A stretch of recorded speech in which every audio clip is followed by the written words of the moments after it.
Hello, PokerJabber here, and I'm back with yet another First Impressions video. This time around, we will be diving into a game that is very near and dear to my heart.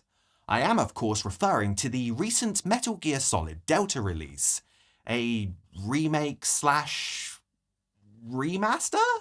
More on that later. Of Metal Gear Solid 3 Snake Eater for PlayStation 2. Well, without further ado, let's get cracking, shall we? No, not that kind of crack. I meant the British slang version of let's get going. Whatever, this intro is getting stupid. Let's just get this over and done with. Stop your foul whining, you filthy piece of distended rectum!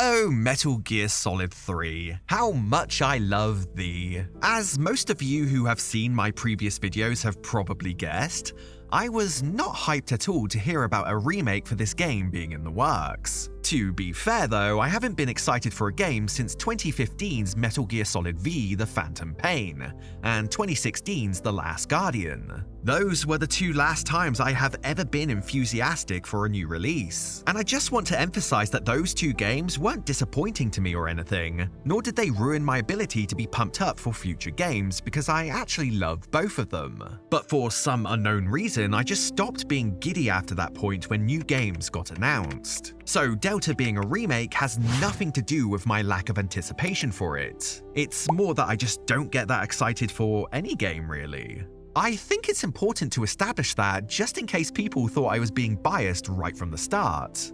What I was excited for, however, was this being my first ever 4K experience with any game.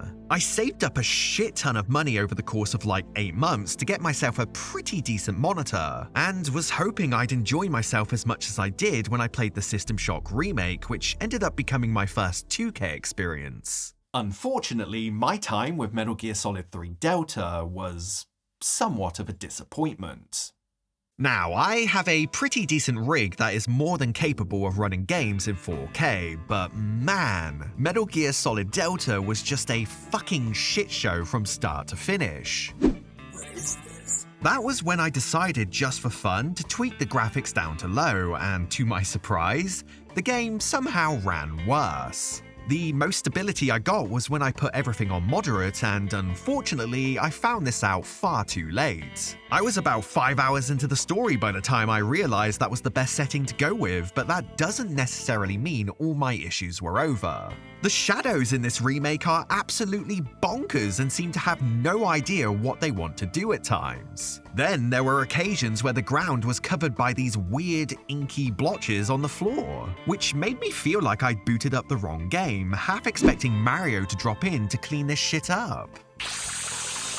Also, one of the boss fights completely bugged out for me, namely the one against the Fear. In fact, it bugged out on me twice in a row and I was unable to dish out any damage to the guy. It was only on my third attempt where the game decided to settle down and finally let me progress. Not to mention there were many other glitches I ran into, but the point I'm trying to make here is that in my hundreds of playthroughs of the original version, I've never once stumbled upon a glitch or game-breaking bug when playing the game normally. Some obviously do exist, but it's the type of thing that you have to really search for.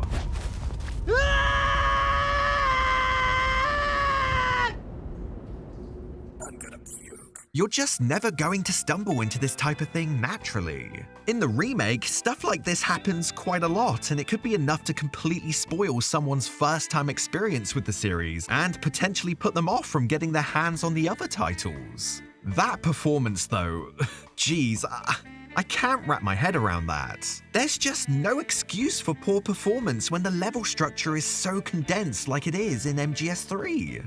Maybe you could make the excuse that running into these types of bugs or hiccups in one giant interconnected world would be a little more understandable, similar to the stuttering you would often see in the Silent Hill 2 remake when moving from one area to another. But when the game is separated by loading screens like the ones you're viewing in the footage, and somehow it still ends up being a big stuttery, jittery mess with all kinds of defects in between, I just find it impossible to overlook. It suggests a fundamental issue of optimization and how much energy was poured into visuals alone, neither of which should be this problematic in such tightly controlled, segmented environments. When every area is cordoned off behind a loading screen, you expect smooth transitions and stable performance as a baseline, not a luxury. So when even that breaks down, it feels less like a technical limitation and more like a lack of polish, or worse, a lack of care.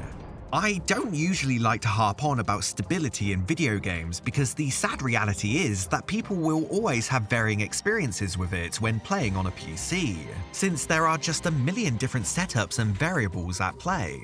That's why I tend to judge a game's stability based on their console counterparts, since that gives you the most accurate representation of how it actually runs. And man, judging from all the videos going over this subject, it seems that the console releases didn't fare any better on initial release. Obviously, most of these kinks will be ironed out in patches, and chances are that by the time I release this video, most of said issues will already be accounted for. I've had enough. There are other aspects of the game that I doubt ever will be addressed though, and I'll get into that in a little while. Now, it seems there are two trains of thought when it comes to remakes. Those who believe they should be a mostly one-to-one recreation, with the only difference being updated visuals and implementing a more modern control scheme, and then there are those who believe a remake should take its own separate approach and dramatically shake things up so that it's different enough to stand on its own 2 feet, but also similar enough that it doesn't alienate older fans. I consider myself somebody that leans closer to the latter, but there's actually a secret third category that I find myself more aligned with, and that's the idea that you don't remake things that were already good to begin with. I feel like remakes should only be saved for those few titles that never truly lived up to their full potential. Metal Gear Solid 3 was already a great game, and one that resonated with most of the people that got a chance to experience it. So I'm not sure I can justify an entire remake for it, especially when those resources could have been spent elsewhere to form a completely new and original experience. And if Konami were going to insist on it, they could have at least put their efforts into a complete overhaul.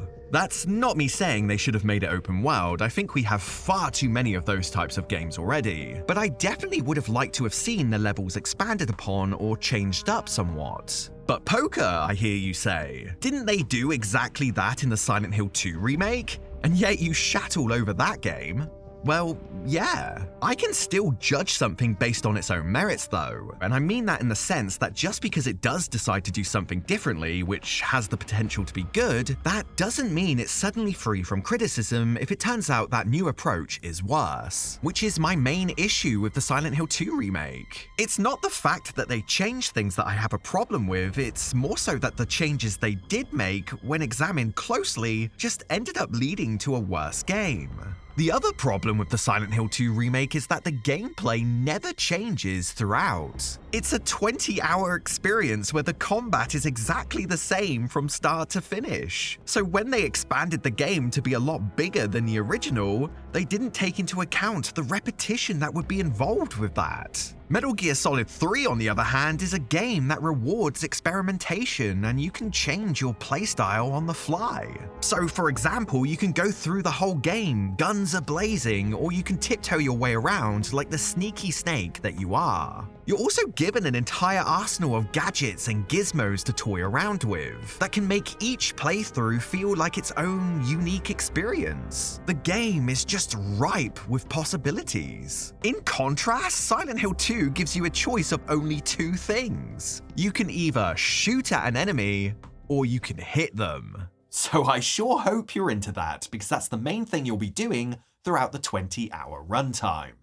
This is why I think it would have been to the Metal Gear Solid 3 Remake's advantage if they had extended some of the previously existing levels or simply added a few extra ones into the mix, similar to how they approached things in the Resident Evil 1 remake from 2002. The developers for that game made sure to change just enough that it felt both familiar and different all at the same time. Certain rooms and puzzles changed locations, and oftentimes entirely new rooms were brought into the mix. Not to mention extra mechanics were introduced as well. Like I said, there was just enough here to make it feel like its own thing, whilst also retaining some of the iconic stuff from the original. But I think the most important thing about the RE1 remake was that they managed to do all of this while keeping the gameplay balanced. In some ways, there was a lot about Metal Gear Solid Delta that I like, but also quite a fair bit that I dislike. Something that caught my attention almost immediately when booting up the game the first time around was the lackluster opening screen before heading into the main menu. A massive downgrade to what we got in the original.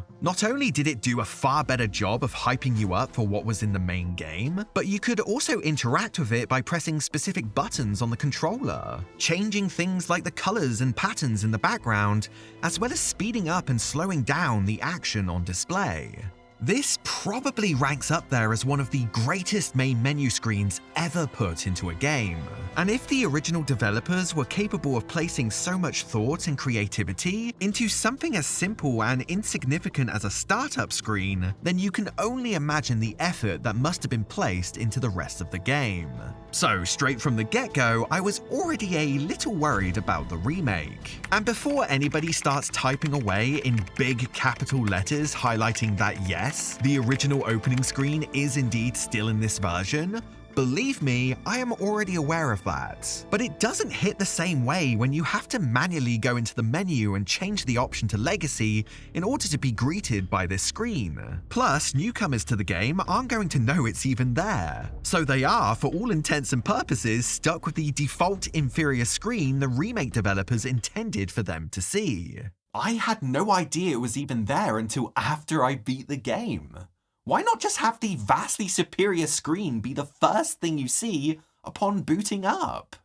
It didn't exactly help matters either when I got to the options that asked which Metal Gear game is your favourite, because too much information is conveyed to the player here. The original title made these options a lot more vague, which created a level of discovery and surprise when starting a new game, simply because you had no idea what these options meant. It was only on further playthroughs where you started to realise the differences, and this added a degree of player discovery that was a lot more fun to figure out by yourself, rather than the menu itself telling you about those differences with text. I always value when developers give room for me to figure stuff out on my own instead of telling me everything.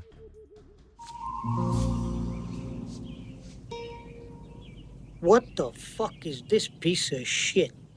You might be thinking to yourself, but Poker, haven't you just contradicted yourself? The super stylized cool-ass opening screen is hidden at first, yet you complained about that. The difference is that you always want to open up your game with something that grabs your attention.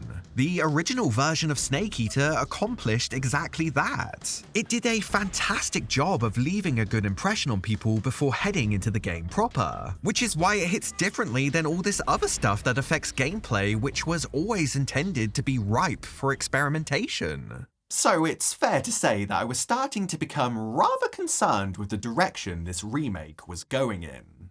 Anyway, if there was a major complaint I had with the original, it was how unbalanced the tranquilizer pistol and thermal goggles could be when going up against guards and some of the bosses. The game dishes out far too much ammo and suppressors for the tranq gun, and this led to the weapon being potentially abused throughout the majority of a playthrough. This is why I always recommend that people playing MGS3 for the first time should make it their priority to select the hard difficulty option when starting up a new game, since the amount of ammo you can hold for your tranq gun is split by half, as well as the developers only giving you a finite number of suppressors that you will have to actively seek out once you've finished the prologue. All of this leads to a more rewarding stealth experience that prevents you from relying too heavily on this one gun, whereas on very easy and normal difficulties, you can turn your brain off and just shoot people left, right and center without a care in the world.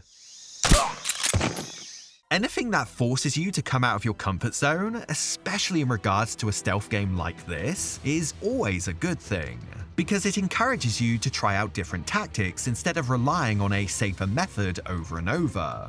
Having tried out every difficulty multiple times, I can say with confidence that choosing hard leads to the most balanced overall experience when it comes to the original.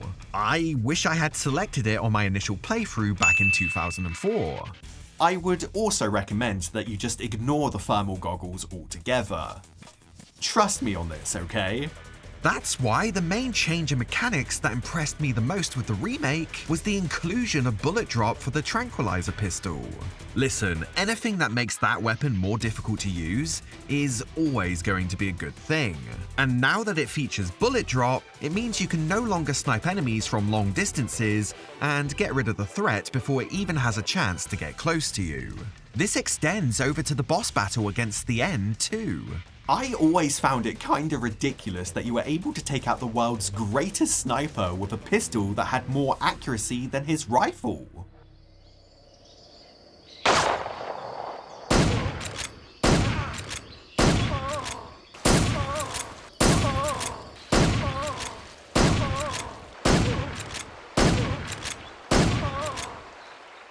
Your skills are no match for mine. Like, what the fuck? That said, despite me liking what they did with the tranquilizer gun, it seems that for every step forward this remake makes, it always comes with a step backwards as well. For instance, whenever you aim a weapon, you're provided a crosshair to help with precision. And they even made it so that when an object is blocking your view, depending on how close you are to said obstruction, the crosshair will separate to tell you if your bullets will hit the thing blocking your view, rather than where you intend for the projectile to go. You can see it separate here with a grey marker and a white marker. That's all well and dandy, but occasionally this isn't helpful at all.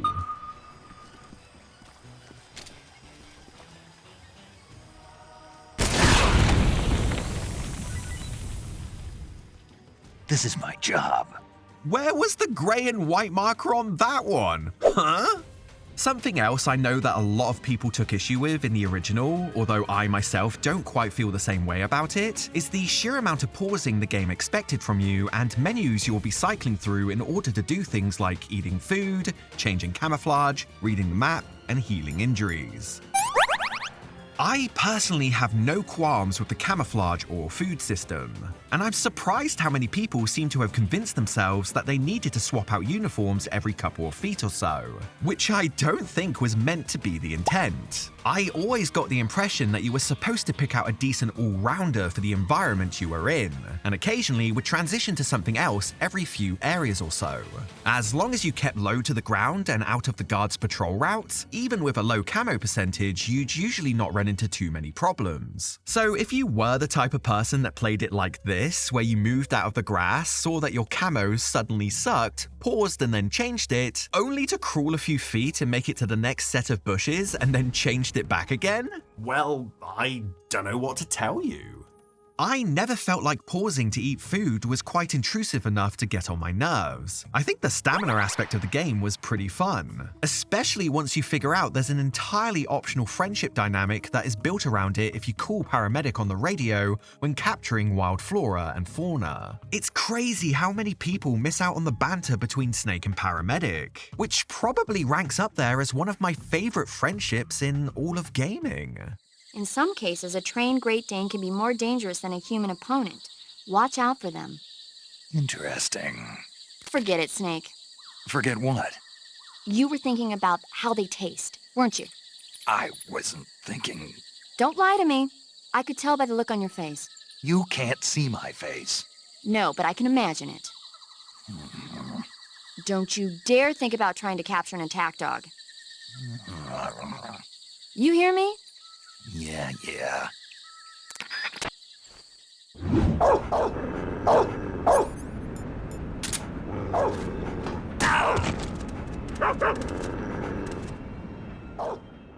Damn it, paramedic. Their chemistry is just incredible, and that's why I became so invested in capturing food. If anything, I'd find ways to purposely train my stamina just so that I could keep eating stuff that Paramedic told me was safe to consume, because it could potentially lead to an Easter egg conversation later down the line. It's low-key one of the best parts about the game for me. That said, I can totally get behind all of the arguments revolving around the cure mechanic, as that aspect is very underdeveloped. Something that Delta has sadly done nothing to rectify. I think a system like this could have been more interesting if they had made it so that you had to heal things in a specific order to gain the full benefit of the surgery. Say, for instance, if you were suffering from a deep cut, you'd have to first apply styptic and afterwards disinfect the area, followed by stitching up the wound and then finally securing it with bandages. If you did it in that order, Snake's health would recover faster. If, however, you decided to do that very same thing but in the complete reverse order, it would cause Snake's health to not only remain unchanged, but also permanently lower his health bar for the remainder of the game. You know, anything to make it so that you had to use your brain instead of indiscriminately throwing anything on the wound just so that you can get back to the action faster. There were so many avenues for improvement here, but the remake took none of them. It's funny too, because there were so many elements of the original that could have been improved upon like this. Another example was when you saved the game after having sat through a bunch of radio calls. In the original title, whenever saving a game, it would always load you into the start of an area you entered. Let's say you entered the mountains and took out all the enemies, picked up all the item boxes, and made a bunch of calls to the radio team.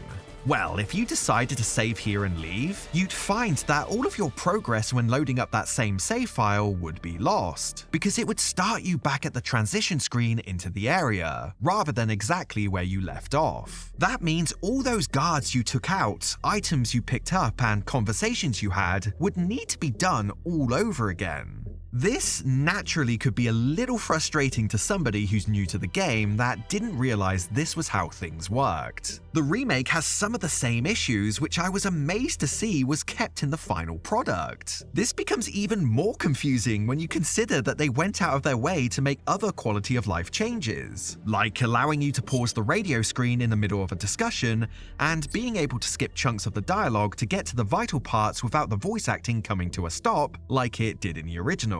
If you dared to skip a sentence in that game, the audio would cut out. So it was great to find out that Delta prevented that from happening. But on that very same note, it's strange that they would make some small improvements, but not others. And in some cases, they somehow managed to make things worse. The audio quality from the radio being a prime suspect. I'm going to play two of the same conversations from each game back to back. Let's find out if you can spot the difference.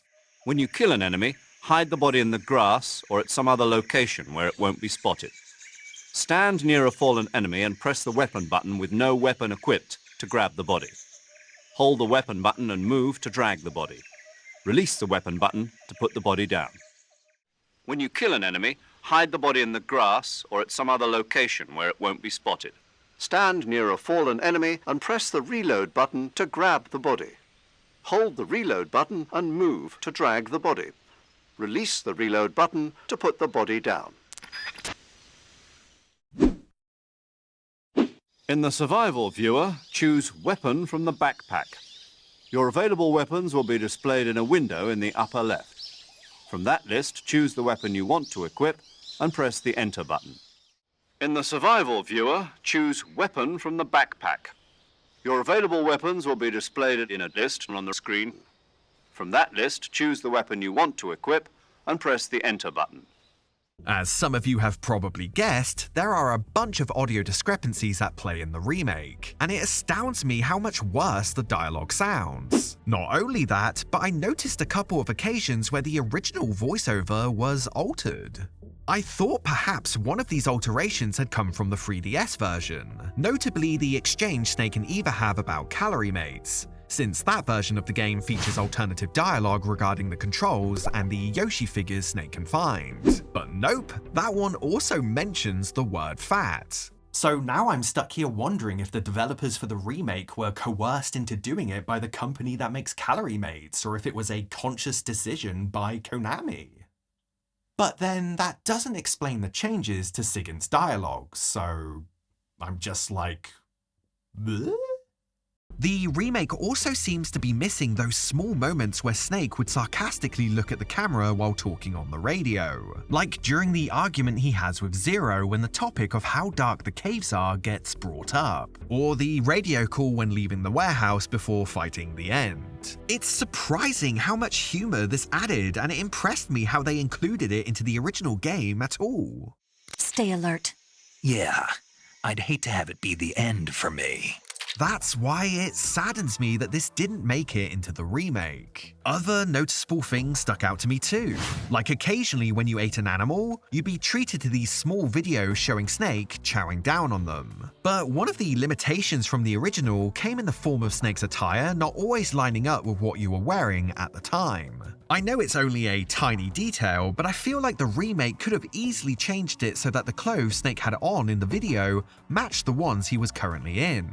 Also, am I the only one who felt distracted by the amount of collectibles there were in each stage? The 2004 version featured these keratins, which were these small green frogs that could be found in every single area of the game. These were mostly unobtrusive to the experience due to their green color, which blended in well with the jungle setting. The remake has added even more of these types of collectibles in the form of geckos, which really started to teeter towards the intrusive side of the scale. Especially since MGS3 follows a contained level structure compared to most other games you're probably used to, which makes running into these bright yellow ducks kinda distracting.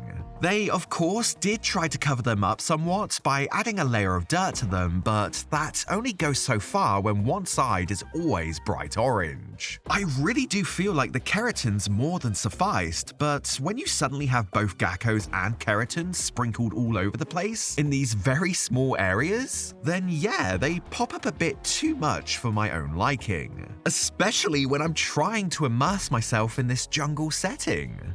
I probably wouldn't have minded these anywhere near as much if the design of the world was a lot more elaborate and bigger, but alas, that's not the case here. Let's just say these things caught my eye far too often, and it certainly doesn't help matters that you can also hear them making noises in the distance, which was entirely unnecessary since by this point, most players would have picked up on the fact that there will be a collectible in each area, making the noises the gecko make redundant in terms of reminding you to look out for them. And this often clashes with the ambience of certain locations.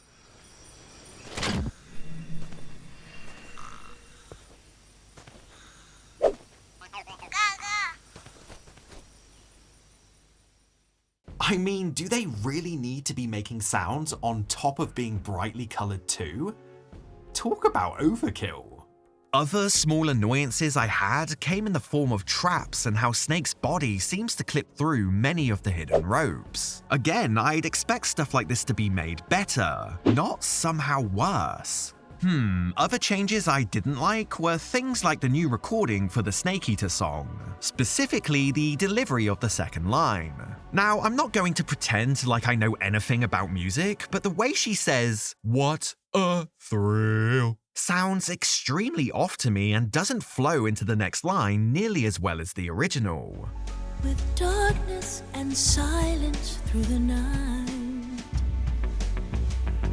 what a thrill.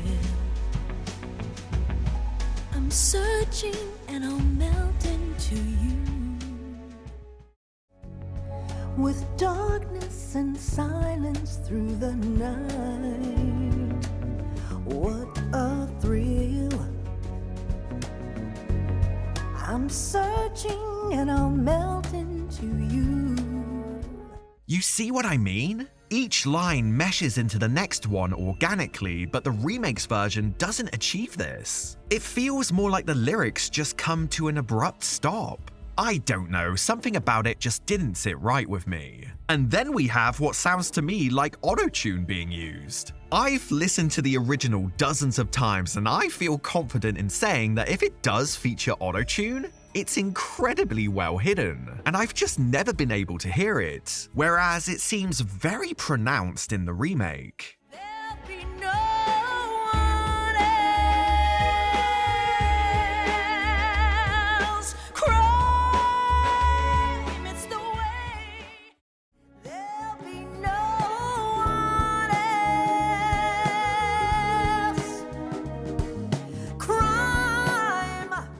If there are any singers out there watching this video, let me know what you think in the comment section.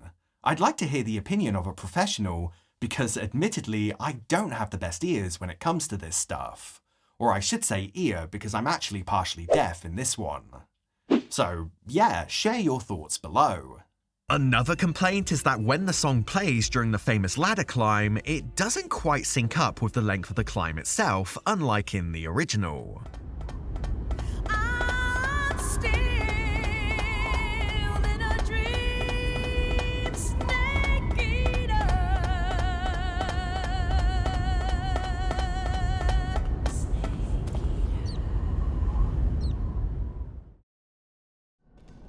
I'm still in a dream, snake eater.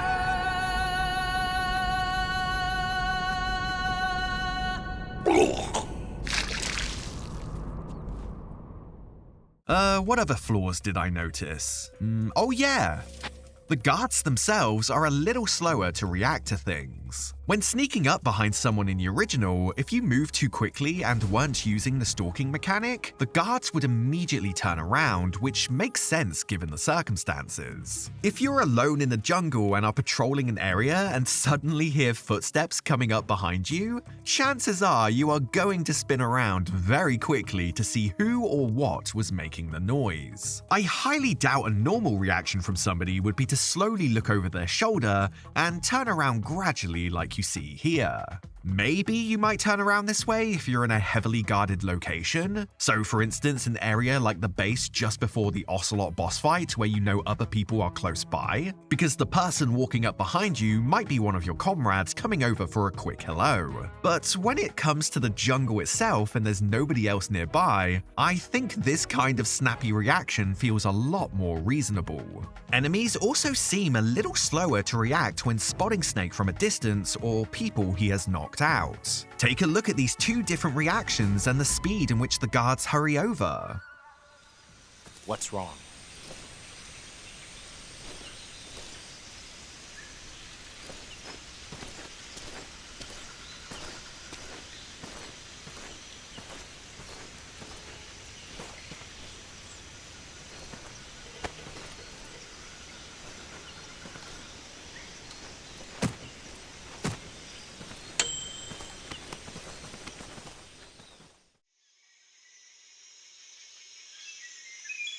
What's wrong?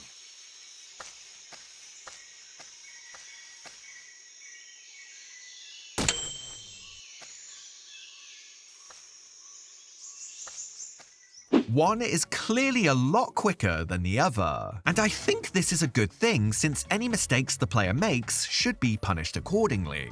One of the things that made the gameplay so engaging in the original was that you and the guards were on mostly equal footing insofar as vision and camouflage is concerned. So whenever Snake was sneaking through the jungle, there was always a very real possibility that you'd walk right into an enemy because they blended into the environment almost as well as you did. I also liked that you didn't know what the enemy was thinking or doing. And when I say that, I mean that in the sense that when they spotted something suspicious, unless Snake could see what was happening directly, he'd have no idea which guard had become cautious all of a sudden or where they were. I mean, why should he if he's not anywhere close by? This added to the tension and immersion of sneaking around the various environments. That's why I have such a massive issue with these ridiculously annoying white markers in the middle of the screen that display when an enemy has become suspicious or confused by something.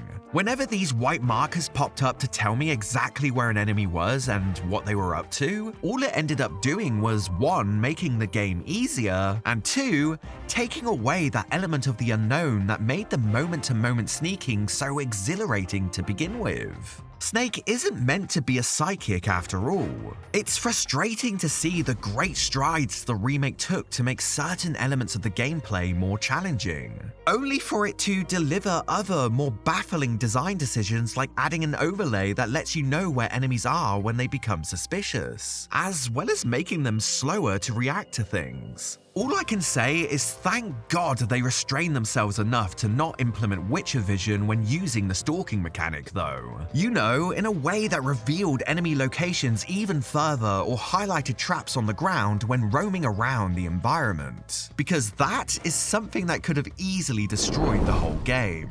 But thankfully, they kept this feature intact and it works very much the same way as it did in the original. Moreover, they also kept in smaller design choices like the ability to shoot over obstacles that were slightly too high, which was something I always appreciated about the original, since you'd often find yourself in situations where things jutted out too much, so it was good to have a workaround for those tricky scenarios whenever they popped up. There is no leaning, however, but rather the ability to move and shoot at the same time, which does take away some of the challenge. Another alteration that I'm not fully on board with is the implementation of a crouch mechanic, something that gives the player way too much leeway when attempting to avoid any watchful eyes that may be close by. As long as you're crouched and have a decent camo index, you can run by a lot of areas without fear of ever being spotted, whereas you had to be a lot more methodical with your approach in the original game. It also diminishes the difficulty of the final boss fight against,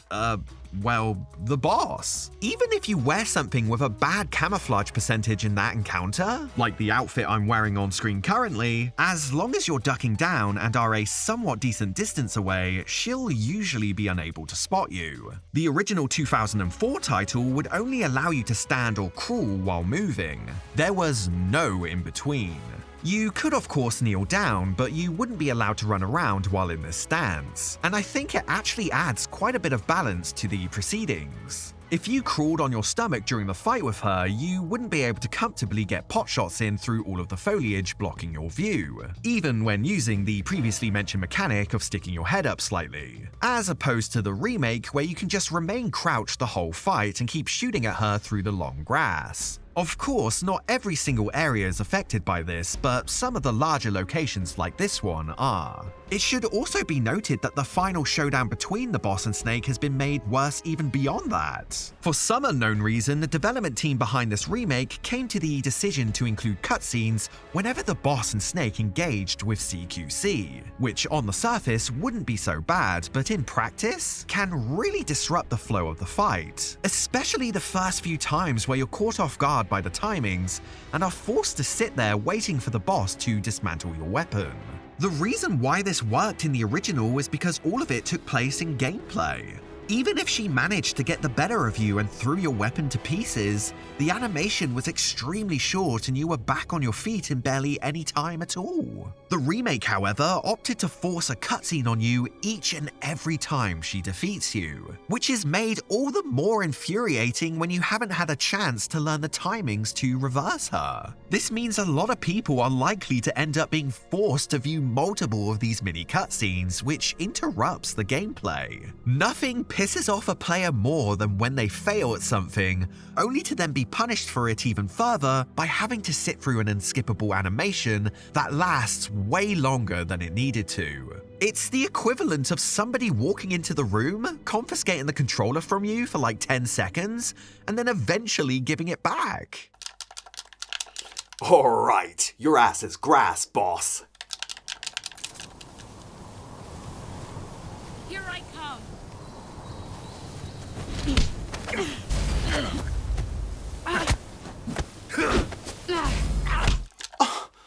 Not this again.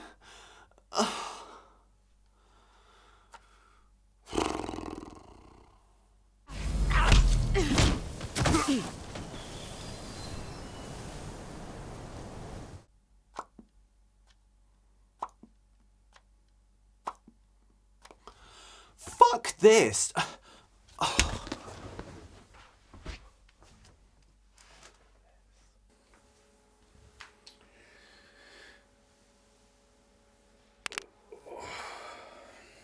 Right. Da-da-dum, da-da-da-da-dum. Da-da-dum, da-da-da-da-dum.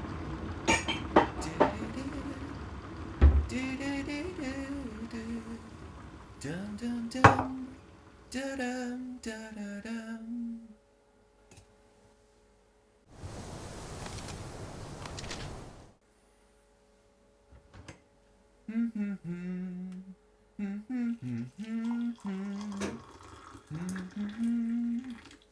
Is that all you've got? Da da da da da. Da da dum. Da da da dum. Hum hum hum. Da dum da da dum.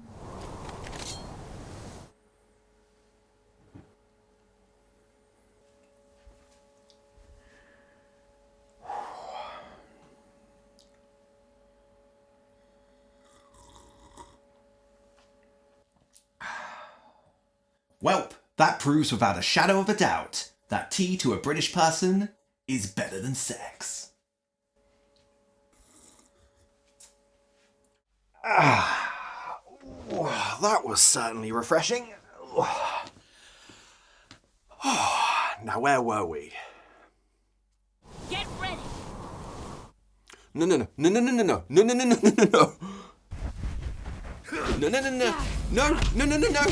Fuck! What the fuck were they thinking? Now, I'm fine with the fact that the original and the remake don't bother to communicate how to reverse the boss. It's one of the more fun aspects to learn on a replay, but man, these cutscenes were unbearable. The one saving grace comes at the end of the fight after you defeat her. The remake thankfully removed that god-awful letterboxing that pops up during the pivotal scene where Snake has to let the boss go, which was incredibly distracting in the original and took away some of the impact from that scene.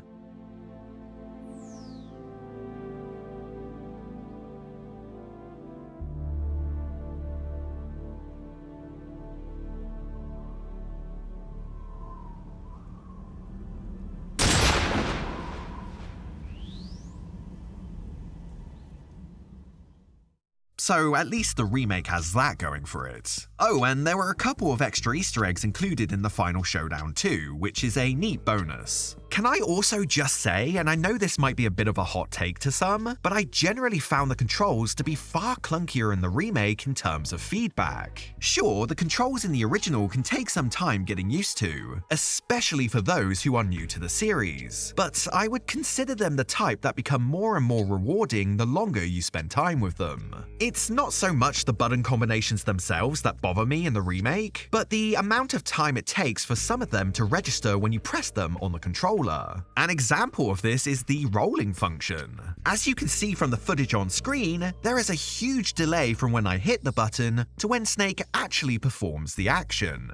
Now, let's take a gander at how fast the input is in the remake.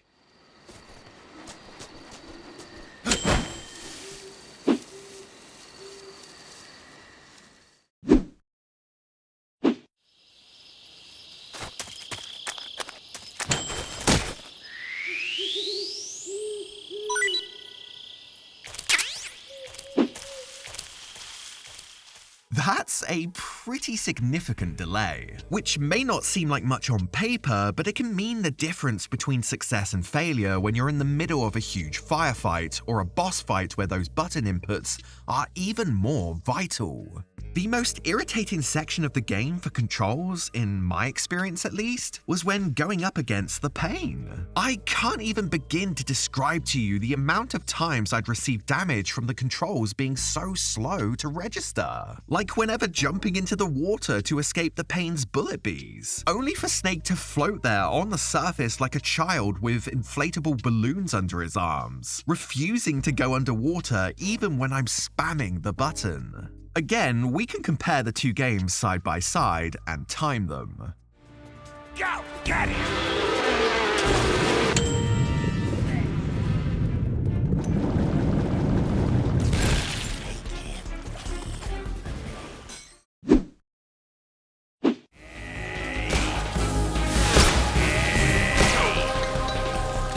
Come out and play! Get him!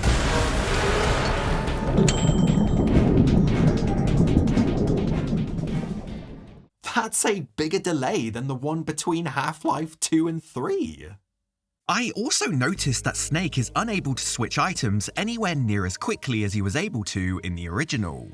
If you equipped a throwable item, for instance, like a grenade or something to that effect, Snake would be able to immediately switch over to something else the instant he threw said item. For whatever reason though, the remake decided against this, and now there's a brief waiting period before you are allowed to select something else from the weapon or item window. I don't know how to explain this other than to say it's quite annoying, and all it ended up doing was making me appreciate how responsive the original game was in comparison, even if the button layout itself is somewhat convoluted. Again, this is something that you can move past with enough time and patience, and I genuinely believe the controls were actually quite good given how many moving parts there were in that title. In terms of accessibility, Metal Gear Solid V is still the easiest game to wrap your head around on the surface, but the original version of MGS3 was pretty damn great if you were willing to put the effort in to learn its quirks. MGS Delta, on the other hand, insofar as the feedback for the controls, kinda trips over its own shoelaces at times.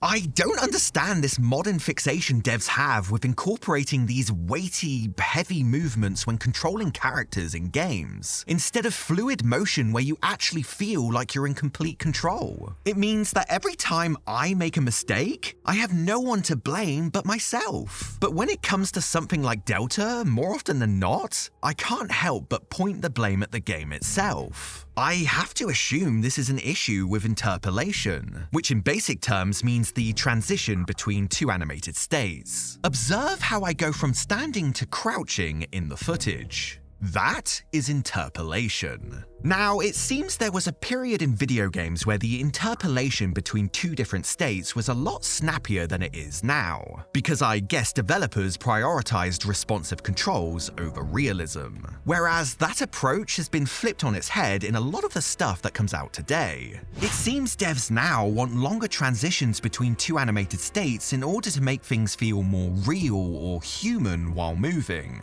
even if it sacrifices player input as a consequence. That's partly why Delta feels more sluggish and less, I don't know, enjoyable to actually control. The original is just far more fluid in that respect, and that's why it's impossible for me to blame the game since Snake responds to what I'm telling him to do the instant I instruct him to. Some people prefer having this kind of delayed response in their games, but I am definitely not one of them. I've noticed this is at its worst when attempting to pry Snake away from cover and while changing direction, or when Snake is either climbing or dropping down from something and you try to turn him on the spot, like here on the mountains. And occasionally you may run into instances of him dropping controller inputs altogether, like here.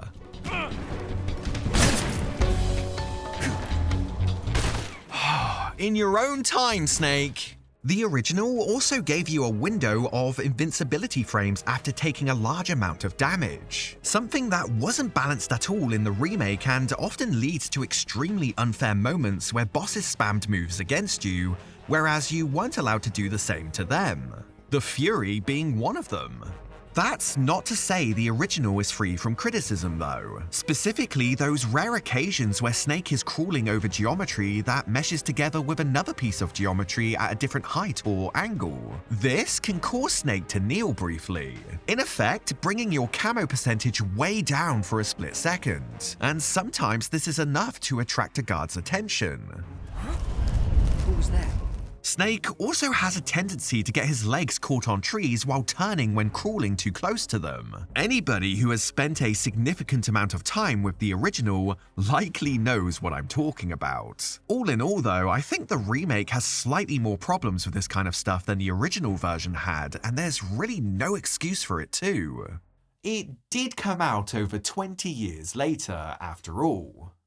Snake takes a painstaking amount of time to pick up bodies now. Just, whatever you do, do not, I repeat, do not attempt to pick up a body from the side. Otherwise, you'll be sitting there for about the length it takes to watch all 3 Lord of the Rings movies. Extended editions. Compare that to the original and there's really no debate to be had regarding which animation is faster. One of the most noticeable changes that will no doubt draw new players in are the graphics, so you're probably wondering what my thoughts are on those. And, well, graphics are probably one of the least important factors to me in a video game. I know some will likely scoff at me for saying that, but that's just how I feel. In 20 years' time, this game is going to look like shit compared to everything else on the market, and we tend to have difficulty understanding that as technology advances, so too do the way games look. This has been true since the dawn of this medium. I remember how much people lost their shit over something like the Mega Drive, otherwise known as the Sega Genesis to you Americans out there, and the number of arguments that broke out where people swore nothing could ever beat the graphics on that system, only for things like the Nintendo 64 and PlayStation 1 to come out and put an end to those squabbles. Hell, even I fell prey to that kind of mindset too. True story, but my first ever introduction to Metal Gear Solid came from a friend who brought the game case into school just so he could talk about how incredible the graphics were. I remember how we all gathered around him at break time, him taking the plastic case out of his backpack, and how we all sat there in awe as he showed us the instruction manual and sang praises about how cool it was. Of course, in those days, every new title came with an instruction manual that fleshed out the characters and world, which was actually a great way to engross you into the events of a story before you'd even booted up the disc. But anyways, I vividly remember a single image of Snake on the back of the CD case where he's getting tortured by Ocelot, and how we were all mesmerized by the graphics of Snake's body. To such an extent where, and I'll never forget this, my friend actually said, "Dude, look at the detail on his body, you can actually see his six-pack."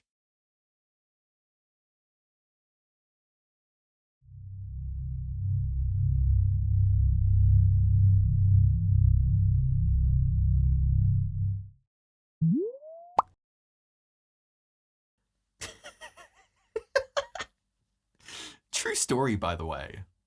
The point I'm making though is that we're always mesmerized by graphics in the moment. I look back at Metal Gear Solid 1 now and I laugh at how real I used to think it looked. Then Metal Gear Solid 2 trailers eventually started to pour out and completely shat all over everything I once knew. Same thing then happened with MGS4, Ground Zeroes, V, and in time, Delta just isn't going to look that impressive when compared to the games of tomorrow.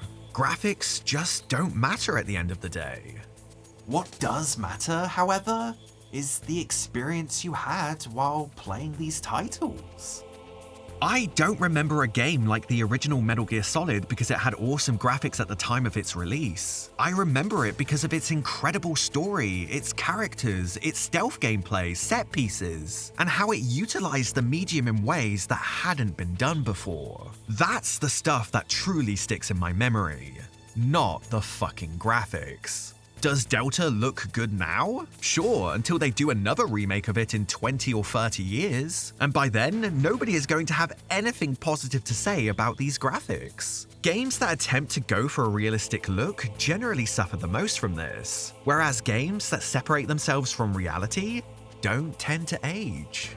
That's why something like this will always look fantastic in comparison to, well, something like this.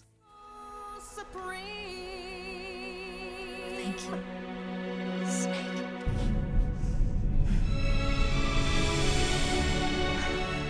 Seeing as how we're already on the subject of the way the game looks, I might as well discuss some of the artistic changes I wasn't super ecstatic about, namely what they did to the boss's design. Perhaps it's a bit of a hot take, I have no idea, but her design didn't stand out to me at all, and in many ways was actually kinda worse than what we got in the original. Not to mention, her voice doesn't quite fit her new face nearly as well. Her facial structure in the original managed to ride a fine line between somebody that was indeed a battle-hardened legend, but there was also a hint of motherliness there too that drew me in. There was a gleam to her eye that had a degree of warmth behind it. In contrast, the remake's rendition of her looks incredibly cold, emotionless, and, if anything, reminded me of a waxy white mannequin, which is surprising considering the improved technology. Some could argue that she retains that battle-hardened edge due to this, that she appears even more like somebody that has witnessed the true horrors of war.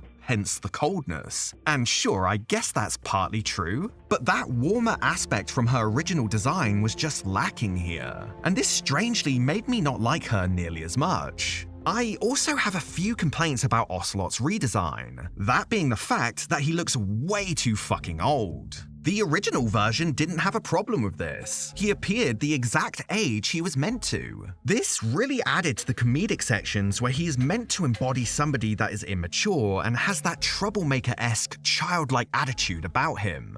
He really is a little shit through and through in the original Snake Eater, reminding me somewhat of a young Randy Orton in wrestling who'd cause all kinds of mayhem. But I don't know that it worked as much here because at times he seems like he's about the same age as Snake, sometimes older from certain angles. This led to occasional lines not landing quite as well as they should.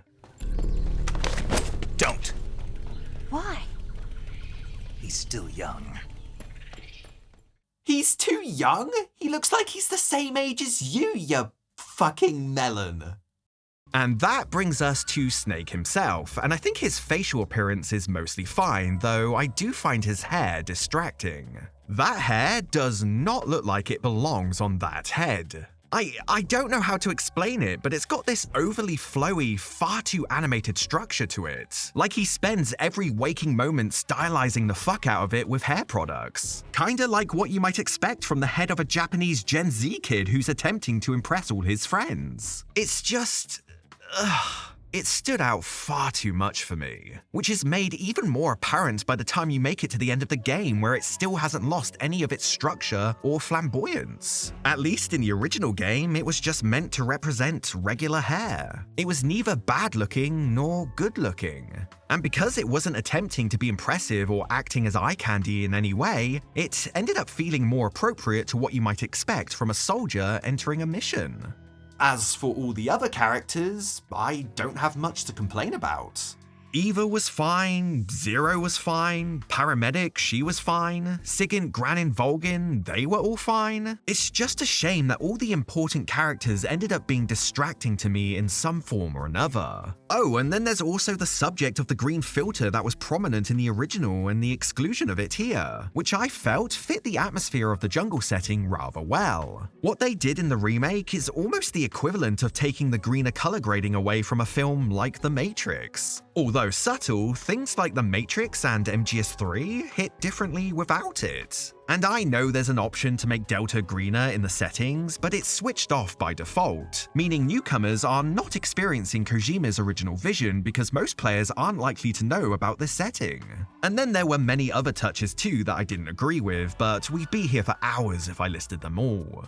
Moving on, I'm not a big fan of how Delta tends to give surprises away before you've even had a chance to figure it out for yourself. A prime example of this is the first time you enter the swamp. The remake opted to completely ruin the leech revelation by telling you about them the second one attaches itself onto Snake's body.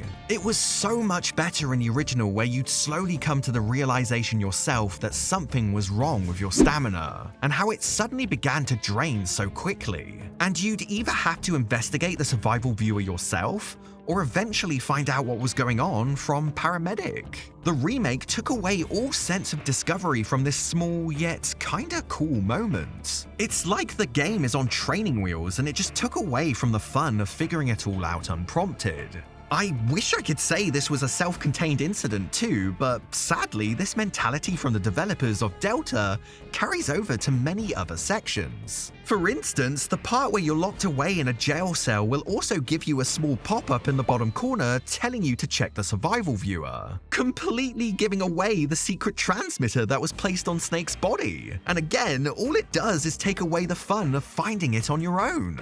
There's nothing more unsatisfactory than a game giving you the solution to something before you can even attempt to find it out for yourself. The feeling I got when I found the transmitter on my first ever playthrough of Snake Eater back in 2004 was nothing short of gratifying. It's such a shame that this was altered in the remake, and I genuinely don't understand what the thought process was behind this decision. At this stage, they might as well have just started you off in the survival viewer the instant the cutscene ended. Fuck it, why not? The developers for Delta must clearly think we're all stupid or something. I mean, they genuinely must feel that way. Because why else would they provide prompts in the bottom corner of the screen to check things like the map when you're in a new location?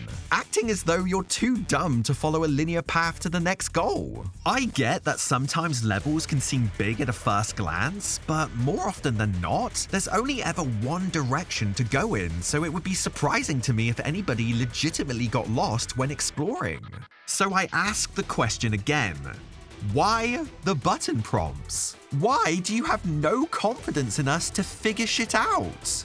Ugh, whatever. Am I the only one bothered by how much we've regressed in the past 10 to 15 years and how developers nowadays seem to pander to the lowest common denominator when making video games? What happened to our sense of adventure and experimentation when exploring these worlds? Testing out different strategies or generally just working things out without the need for the game to do the majority of the work for us? This is why I have such massive respect for games like Eco. At no point are you told exactly what to do, where to go, or how to perform certain actions. But the level design was done in such a way where the developers were able to communicate subtle cues that kinda nudged you in the right direction. Like when you find this one room with a chain hanging down, for instance. After walking into this place and testing out a few buttons, you'll realize you can climb on top of this wall. Once you make it to the top, you'll notice this massive chain just dangling there. Now, instead of thinking to yourself, I guess this must be a dead end, I'll just head back the way I came. If you were to use common sense, you'd instead ask the question, why is this chain here? And naturally, you'd then ask yourself, I wonder if it's possible to climb the chain. After a bit of trial and error, you'd suddenly be hit with that eureka moment of finding out that yes, you can indeed grab and climb up said chain. Now that you've taught yourself that you can do that, you're able to extend that same thought process to other parts of the game.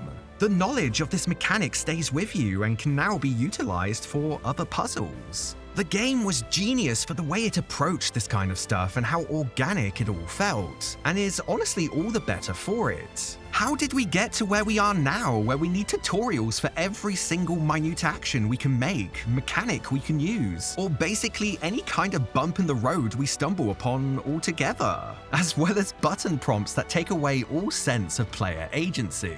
Listen, I'm not the smartest person in the world by any stretch of the imagination. Those who know me in real life can testify to that. But I think I have enough common sense to work out how to climb a fucking chain in Eco without a pop-up box holding my hand through the entire process. And I certainly don't need to be told where to go in Metal Gear Solid Delta, nor to be told why my stamina is draining all of a sudden when I enter a swamp, or to check my body as soon as I regain control of my character after a torture sequence. Can we please stop treating gamers like they're the dumbest, most idiotic, scum-sucking smeg-for-brain gimboids that have ever walked the face of the earth? Please. It's the most condescending thing you can do as a developer, and yet this keeps happening. Anyway, tangent over. Let's move on to something more positive. Were there any new additions to the game that I did like? Absolutely. My favorite of which being how Snake's clothes will deteriorate as time goes on. Back in the original MGS3, it already felt mind-blowing that Snake's outfit of choice would show up in the cutscenes. And this included any bandages applied to Snake's body if you decided to keep his top half bare. Yeah, what can I say? I really like staring at Snake's body. Can you blame me? Likewise, Delta continues this trend, but does so in a way that's even more impressive. Stitching will become unfastened, dirt and grime will stain, and you may notice that the patterns will start to fade the longer you spend with a particular uniform. So chances are that your favorite piece of clothing will appear very worn by the time you reach the end.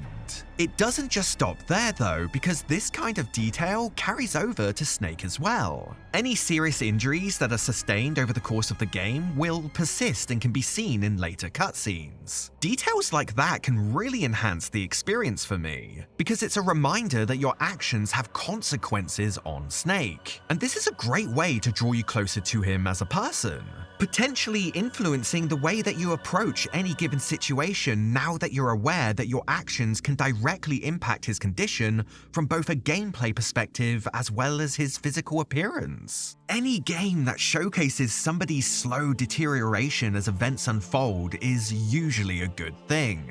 Batman Arkham Asylum springs to mind. As you progress deeper into the narrative, you'll notice Batman's cape become more and more tattered and eventually fall into pieces, which makes sense given what he's up against. An even better example is the main protagonist Wanda from Shadow of the Colossus. Anybody who has played that one knows what I'm talking about. Pushing those two examples to one side though, I'm impressed that Delta was able to achieve this feat on a much larger scale. Your individual actions will cause Snake to receive unique damage and scarring to his body, thus engrossing you further into his plight and making your specific playthrough stand out from others. While the original did feature a much more basic attempt at achieving this, which was done relatively well, don't get me wrong, the remake absolutely improves upon that concept. It really can't be stated enough just how effective it can be to make you care about a character even more. Sorta in the same way it worked for a movie like Die Hard, which at the time was one of the few action films that made the hero feel truly vulnerable. And you could actively see the toll surviving through these horrific scenarios was having on his body.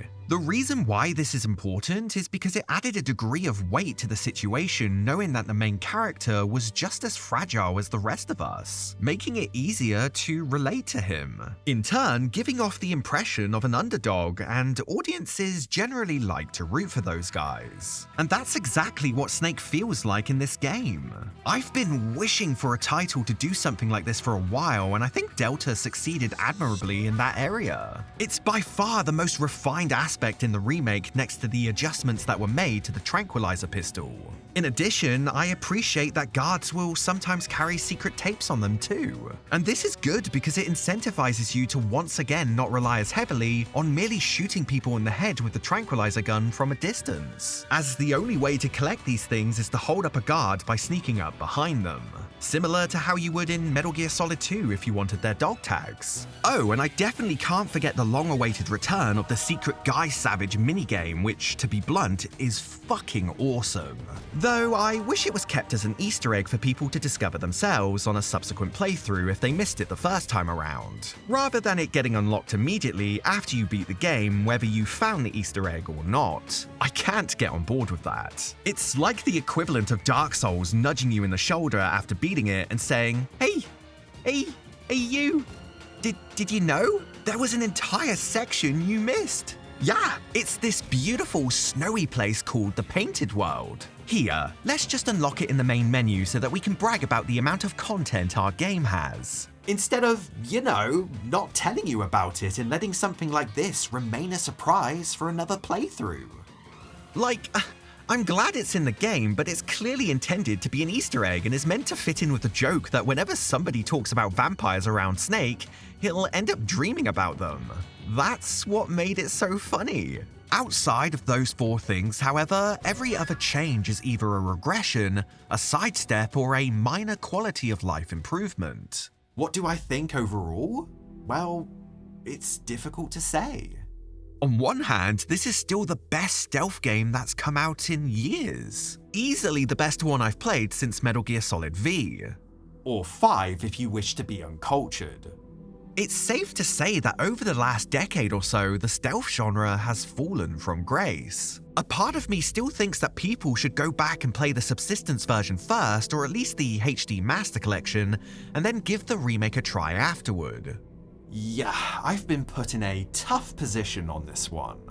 On one hand, this is one of the best stealth games in years, and I'd like for the stealth genre to make a comeback with the success of this title. But then, on the other hand, I kinda wish it was a new video game altogether, and that Konami didn't just pick the lazy option by remaking everything. So, I genuinely don't know with this one. I might need more time to mull over how I really feel. Sometimes it can take years for me to reach a full conclusion, but I can honestly say that I didn't fully regret my time with Delta. Take from that what you will. There's clearly some elements I liked and others I didn't enjoy as much. The question is though, does this remake/remaster justify its own existence? That I cannot say. Perhaps in time I can, but right now, I'm just going to selfishly enjoy the only decent stealth game I've played in a while. Going back to the question of whether or not this even counts as a remake, well, I have to say that I think it does. I know some people won't agree with that statement, but hear me out. For me, the thing that separates a remaster from a remake is usually pretty simple.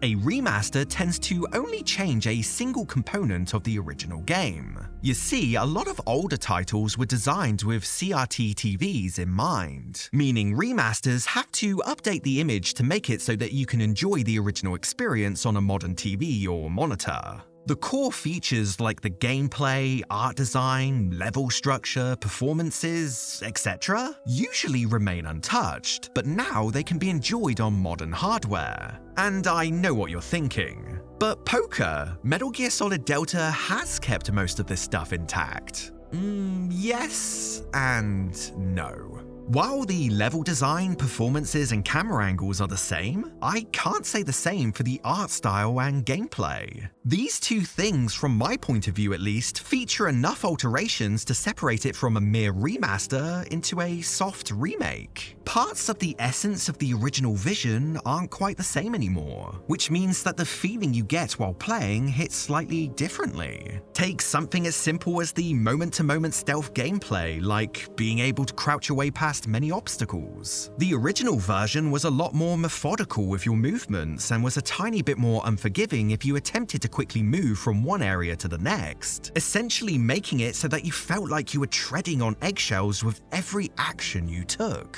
This means that Delta, in comparison, isn't quite as tense of an experience as the original version was. That one aspect alone alters the experience enough to make it feel different. And this has a kind of domino effect that alters the way in which I interact with the rest of the game, which, you guessed it, changes the sensations I have while playing. The artistic vision has been altered just enough that the impact it can have has changed, which is why I consider it a remake. Now, that's just one example among many, but the thing is that you don't generally run into this when playing a straight-up remaster. The core features and the way you interact with them are all the same. That doesn't necessarily mean that a remake is bad for being different, but that it can simply morph it into a different experience altogether. It's not quite the same game. Other aspects like glitches and bugs can also alter the way that you perceive a piece of art. Instead of being impressed like I was when I first played the original because of how polished the game was, I was instead kinda peeved off during my time with Delta, and found that my immersion was constantly taking blows to the face with the amount of issues I ran into. Again, each time this happened, it led to an entirely different feeling and/or experience, meaningful enough to affect my overall perception. So yes, taking all of this into consideration, I would have to put it in the category of remake. If you managed to get through this whole rant in one piece, I salute you. Consider this the bonus section. Woo! Woo! Woo! Woo! I'd like to touch upon one particular, almost trivial detail that was always on the back of my mind when I saw the announcement trailer for Delta. It is essentially the foundation for the whole review when I conceptualized it during my initial playthrough of the remake. What is this detail, I hear you ask? Well, allow me to explain.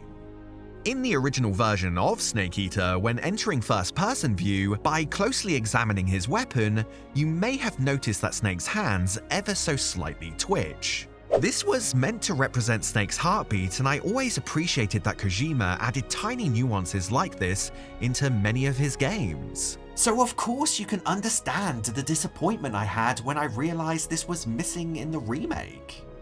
It's not something that in and of itself makes or breaks the game, but it does call into question whether or not the remake has as much of a heart behind it. I'm not saying it does or it doesn't, but it does beg the question.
Well, without further ado, let's get cracking, shall we?